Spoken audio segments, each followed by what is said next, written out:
देख रहे हैं एनएम नेशन न्यूज पर। इस वक्त की खबर, मोहरूपी रात्रि से परम प्रकाश परमात्मा की नवीन दिशा में रथ होना ही नवरात्रि है। स्वामी अड़गड़ानंद जी महाराज 10वें दिन दशहरा यानी दशहारा, दशों इंद्रियों की बहिर्मुखी प्रवाह की हार निरोध ही दशहरा है। गुणों तत्व न साधु दुरावहु आरत अधिकारी जहन पावही। अनादि काल से ऋषि मुनियों के गुण से गुण आध्यात्मिक मृतकों के बाल के खाल निकालने वाले यथार्थ व्याख्याकार संत महात्माओं, श्रद्धालुओं, भक्तों के हृदय सम्राट भगवान परमहंस स्वामी श्री अड़गड़ानंद जी महाराज ने अपने उद्बोधन में भक्तों को बताया कि मोह रूपी रात्रि से जब हम हृदय स्थित अंतर्यामी परमात्मा की ओर जिस दिन से साधना प्रारंभ करते हैं, उसी दिन से जग गए एक नवीन दिशा में रथ हो गए। इसी को नवरात्रि कहते हैं। उन्होंने देवी राम दशहरा आदि गुण तत्व की जटिलता को सरलीकरण करते हुए बताया कि ईश्वर का निवास सभी प्राणियों के अंतःकरण में है। ईश्वरीय शक्ति ही देवी है, जिसके द्वारा सर्वव्यापी भगवान इष्ट के नाम जप, इष्ट के ध्यान, लीला तथा धाम में मन को रमाया टिकाया जाता है। परंतु ईश्वरीय शक्ति बहिर्मुखी होकर सांसारिक विषयों में बिखरी हुई है। उसी शक्ति को इंद्रिय संयम द्वारा अंतःकरण में अर्जित करने जाना ही देवी पूजा है। यही साधक की आराधना पथ में नवरात्रि 9 इंद्रियों पर विजय प्राप्त करना बन जाएगी और 10वें दिन दशहरा यानी दशहरा 10 इंद्रियों की बहिर्मुखी सांसारिक प्रवाह की हार यानी निरोध होते ही अनुभव ज्ञान विज्ञान राम द्वारा मोह रूपी रावण पर जीत हासिल हो जाती है और साधक को भगवत्ता मिल जाती है।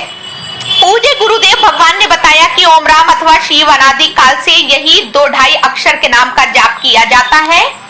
यही नाम ही सदगुरु भगवान के पास पहुंचा देगा। उन्होंने बताया कि ओम अर्थात ओ माने वो अविनाशी परमात्मा, अहन माने आप स्वयं अर्थात वो अविनाशी परमात्मा सबके हृदय में वास करता है। इसलिए भगवान को हृदय में ढूंढे, हृदय में ही मिलेगी, जिसको पाने की कुंजी सदगुरु होते हैं।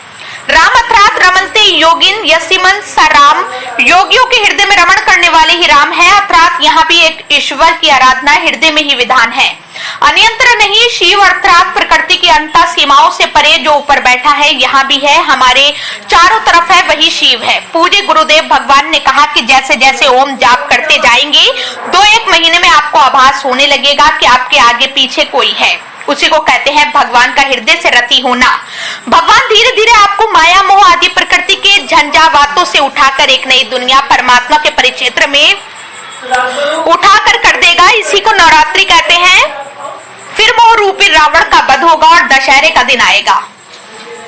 में श्रद्धा नहीं तो पहुंचते रहेंगे, इसलिए श्रद्धा से नाम का जाप करो, वो आपके पीछे आपकी मदद करेंगे। लेकिन एक थोड़ा सा दबाव है, थोड़ा सा कह दिया राम राम ओम नहीं, श्रद्धा से ओम माने वो अविनाशी परमात्मा, एम माने जिसका निवास आपके हृदय देश में है, उनका जाप सुबह और शाम 1 घंटा 1.5 घंटा 2 घंटा बैठ के करो। 1-1.5 महीने में दिखाई पड़ेगा भगवान कहीं आजू बाजू बोल रहे हैं। डूब के लग जाओगे तो बोलेंगे नहीं, तुम्हें समझाएंगे, बेटा इधर चल, बेटा उधर चले। भगवान पीछे लग जाते हैं।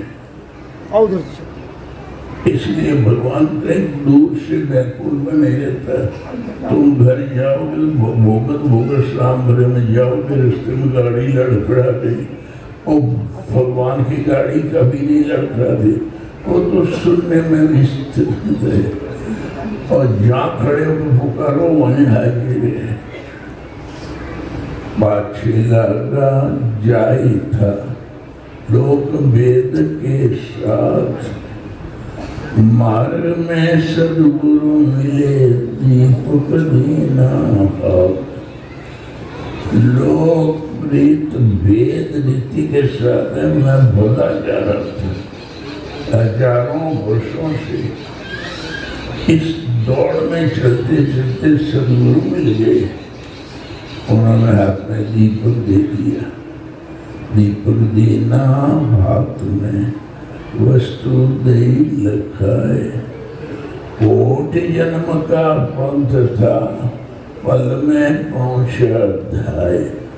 एक भगवान का भजन करो। ओम राम शिव सदगुरु के पूरक नाम है। गुरु महाराज गुरु रखें जो, और कैसे भी हो प्राप्ति काल में गुरु आगे रहेंगे। बोलो श्री गुरुदेव भगवान।